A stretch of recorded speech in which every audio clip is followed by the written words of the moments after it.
ఉత్పత్తిని తగ్గించడం, తరచూ సరఫరాను నిలిపివేయడం ద్వారా కృత్రిమ కొరత సృష్టించి ధరలను పెంచుకునేందుకు సిమెంటు పరిశ్రమలు యత్నిస్తున్నాయి. గత ఏడాదితో పోలిస్తే బస్తాకు 100కు పైగా ధర పెరగడంతో ఆ ప్రభావం నిర్మాణ రంగంపై తీవ్రంగా పడుతోంది.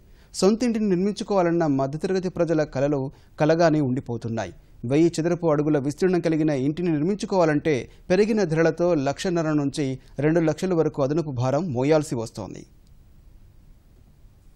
అధిక ఆదాయం కోసం సిమెంటు కంపెనీలు కొత్త ఎత్తుగడులు వేస్తున్నాయి. ఉత్పత్తి తగ్గిస్తూ సిండికేట్గా ఏర్పడి కృత్రిమ కొరత సృష్టిస్తున్నారు. వినియోగదారుల నుంచి డిమాండ్ను దృష్టిలో పెట్టుకుని ధరలను అమాంతం పెంచేస్తున్నారు. గతంలో 200 నుంచి 250 వరకు ఉండగా లారీల సమ్మె మాటున ఒక్కసారిగా 370కి పెంచారు. ఒక్కో బస్తాకు 100కు పైగా ధర పెరగడం వల్ల నిర్మాణ రంగంపై తీవ్ర ప్రభావం చూపుతోంది.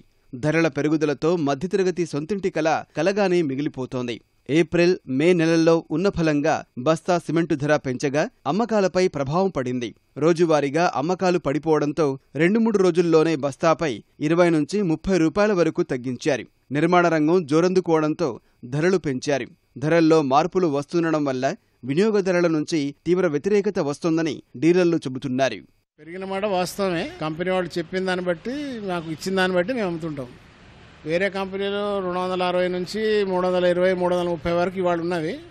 ఇదివరకు 200 నుంచి 250 వరకు కూడా ఉన్నాయి. మనకి రేటు పెరిగే దాంట్లో తగ్గే దాంట్లో మన ప్రమేయం ఏముండదు. కమిషన్ అనేది 250 ఉన్నప్పుడు అంతే, ఇప్పుడు 300 పైన అమ్మినా అంతే. ఒకేసారి ఇంతవరకు పెరిగిందంటే ఇక కంపెనీస్ వాళ్ళు మరి ఆలోచన మనకు తెలియదు. 3 months నుంచి డిస్పాచ్ బంద్ చేసుడు, ఈ కృత్రిమ కొరత సృష్టించుడు ఇవి చేస్తున్నారు కాబట్టి ఇట్లా రేట్లు పెరుగుతున్నాయి. కస్టమర్లు కొనాలంటే మళ్ళీ తగ్గుద్దామని ఆలోచన, దాంతో చాలా ఇబ్బందులు అవుతున్నాయి. లాస్ట్ ఇయర్ సమ్మర్లో సేమ్ పొజిషన్. లాస్ట్ ఇయర్ కన్నా ఈ ఇయర్ చాలా సిమెంట్లో రేట్ అనేది రెట్టింపుగా పెరిగింది. దాంట్లో సిమెంట్ కంపెనీస్ అన్నీ సిండికేట్ అవ్వడం ఒకటి, అండ్ ట్రాన్స్పోర్ట్ కంపెనీ వీళ్ళ ట్రాన్స్పోర్ట్ డీసీఎంస్ కానీ లారీస్ కానీ ట్రాన్స్పోర్ట్ వాళ్ళకి ఇప్పుడు స్ట్రైక్ చేయడం, రిటైలర్స్ కానీ ఇప్పుడు పర్చేజ్ చేసే ఇండిపెండెంట్ హౌసెస్ కట్టుకునే వాళ్ళకి, ఓనర్స్కి సిమెంట్ రేట్ పెరగడం వల్ల చాలా ఇబ్బంది అయిపోయింది.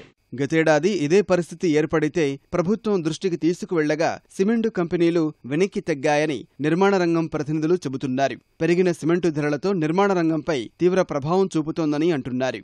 కార్టెల్గా ఏర్పడి సో ఈ రేట్స్ పెంచడం అనేది చాలా ఇదిగా చేస్తున్నారు. దీనివల్ల మెయిన్లీ ఏంటంటే సామాన్యుడిపై భారం పడుతుంది. ఎందుకంటే ఒక ఇల్లు కొనుక్కోవడానికి 350 రూపీస్ 340 రూపీస్ పర్ బ్యాగ్ కొనుక్కున్నప్పుడు వాళ్ళకి దాదాపు 100 రూపాయలు పర్ స్క్వేర్ ఫీట్ డిఫరెన్స్ పడుతుంది. సో కన్స్ట్రక్షన్ ఒక 1000 స్క్వేర్ ఫీట్ తీసుకుంటూ 1,00,000 రూపాయలు వాళ్ళకి డిఫరెన్స్ పడుతుంది.